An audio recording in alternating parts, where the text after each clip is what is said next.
We're here for the world's first 4K live broadcast of War Horse. It's the National Theatre live broadcast from the New London Theatre and going into cinemas live in 4K. Very exciting, a little nerve-wracking. It's definitely the quiet before the storm at the moment.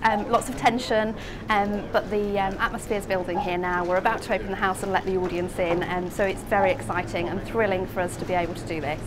This is groundbreaking, and Visions have been working with NT for a number of years. We've done standard broadcasts, we've done HD broadcasts. We're moving this on, we're moving the technology into the future, and we are delighted to be involved in what is a world's first.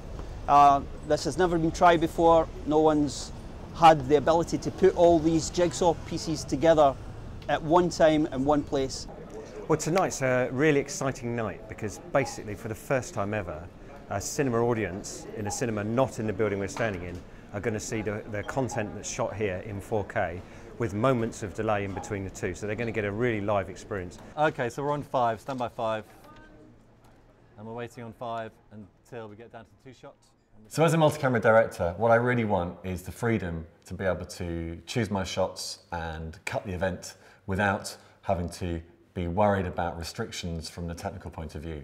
What Sony have given us is the CA4000 back, which takes pictures from out the back of a multi-camera setup, brings it into my production gallery where I can go into the MVS switcher and we can then do our live vision mix, and I can keep an eye on that on a Sony 4K monitor and be completely happy that creatively I'm getting what I want without having to compromise because of any technical restrictions that you might need. The F55 with the CA4000 fibre adapter means we could simply treat the F55 as a broadcast camera. It allowed us camera control remotely for shading and for balance and for iris with the Fuji Cabrio lenses.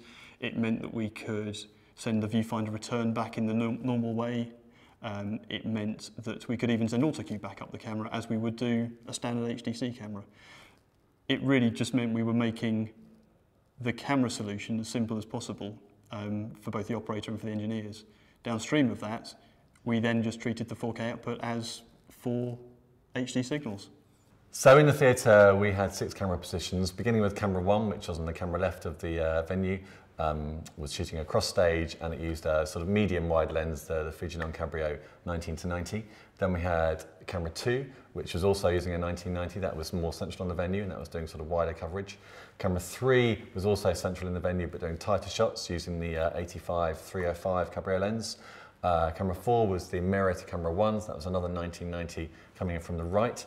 Camera 5 was a jib at the back of the venue, giving us some nice moving wide shots, which is great for scene changes and some more creative stuff. That had the newer Cabrio wide, which I think is a 14.5mm at the wide end. And then we had camera 6, which is a remote camera, a hothead on a Furio dolly, which gives it an up and down rise, as well as a pan tilt zoom and focus hothead. With the experience I've had in the last week on War Horse, Sony were able to tick all the boxes for me and give a fantastic end-to-end workflow for me at the capture end, for my partners in the middle doing the broadcast, and certainly for the cinemas at the far end too. Through 4K we were able to offer more wide shots of the entire stage. It allowed us to enable the cinema audience to really let their eyes wander across the frame and see what they could see, the way you would more naturally in a theatre performance. I think 4K is definitely the immediate future for event cinema, in that the cinemas are already equipped with 4K projectors. They can play 4K DCPs and they're starting to be able to cope with 4K live content now. And with the success that we saw from our partners AdTech and Lynx Broadcast, the evolution of encoders and decoders is just going to snowball now.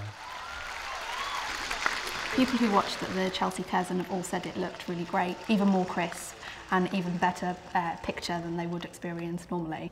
That was a beautiful thing, plus it was solving about 30 different technical problems.